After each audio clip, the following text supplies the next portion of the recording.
कहानी किशनगढ़ की है।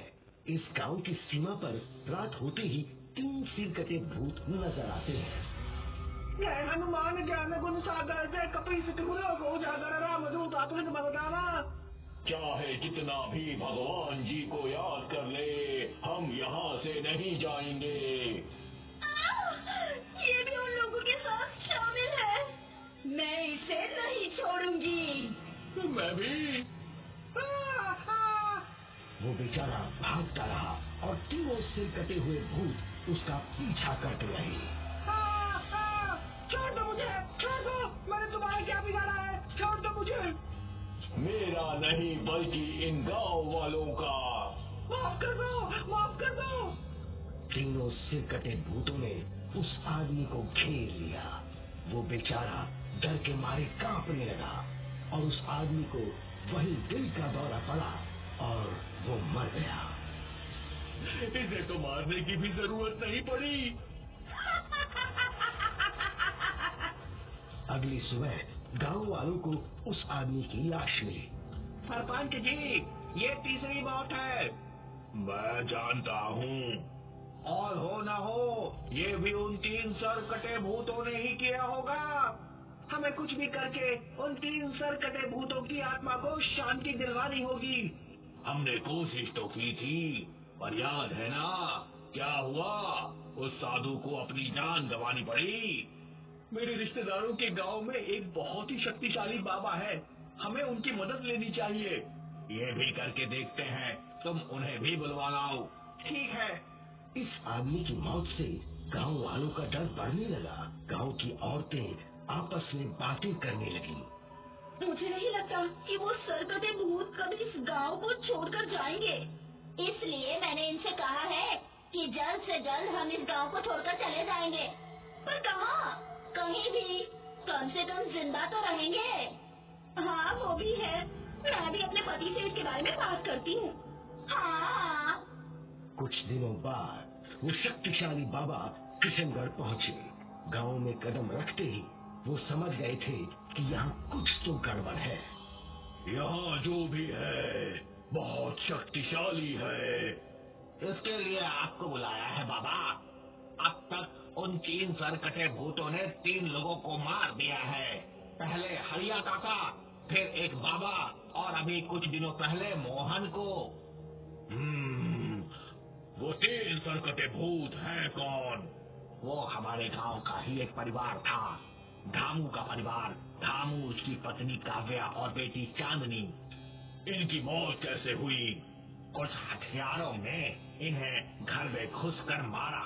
उस वक्त किसी भी गांव वालों ने उनकी मदद नहीं की और बस इसी वजह से वो 3 सरकटे भूत हम गांव वालों से बदला ले रहे हैं। अब नियति को कौन बदल सकता है? मैं प्रयत्न करूंगा, बाकी सब भगवान की मर्जी। आप गांव वालों के चौपाल के पास मेरी पूजा का प्रबंध कीजिए। हाँ जी, बिल्कुल। शाम होते ही गांव की चौपाल के पास पूजा की व्यवस्था हो गई। एक चक्र के अंदर बाबा बैठ गए और मंत्रों का जाप करने लगे। जैसे ही बाबा जी ने अग्नि में घी डाला, चीखें सुनाई देने लगी।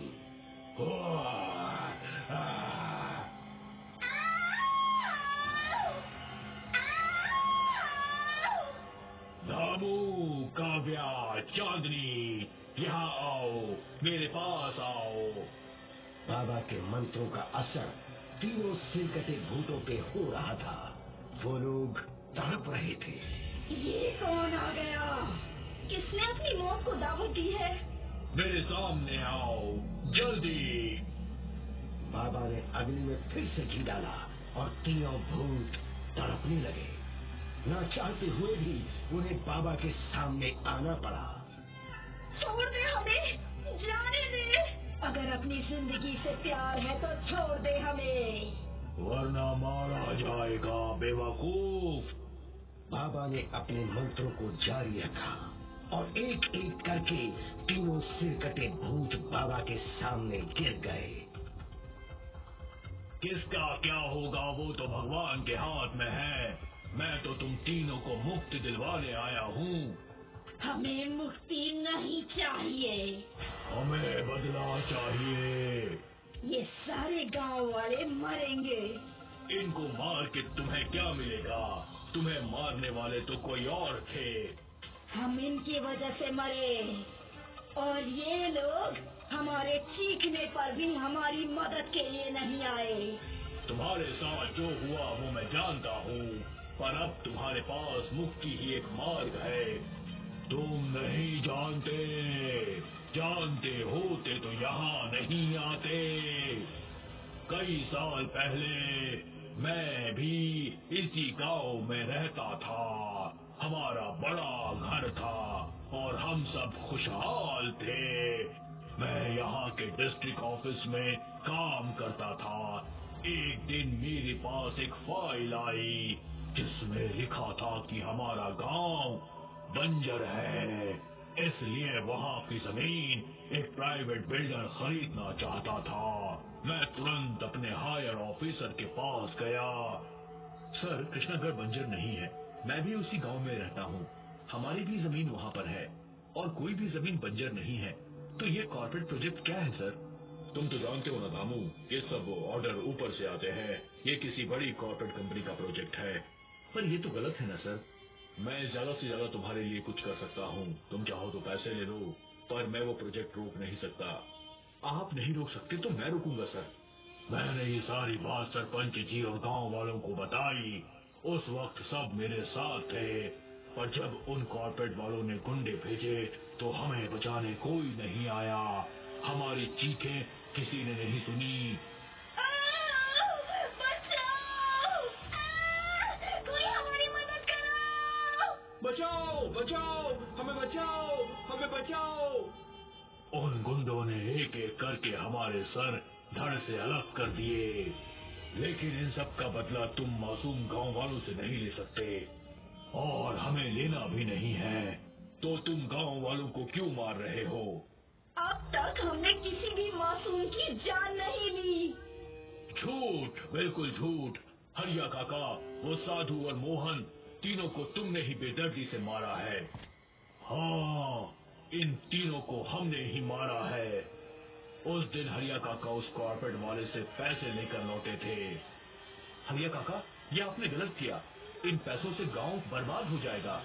होता है तो होने दो, मुझे क्या, मुझे मेरे पैसे मिल गए।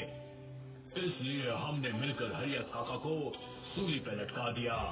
उस साधु ने तुम्हारा क्या बिगाड़ा था? उस साधु को भी कॉर्पोरेट वालों ने भेजा था हमारी आत्मा को कैद करने के लिए, इसलिए हमने उसे भी मार दिया। और मोहन ने तो कॉर्पोरेट वालों से पैसे लिए थे इस गांव में जाति के नाम पर दंगा करवाने के लिए। भला उसे कैसे छोड़ सकते थे? हमने किसी मासूम की जान नहीं ली और ना ही कभी लेंगे। लेकिन क्या तुम सबको मुक्ति नहीं चाहिए?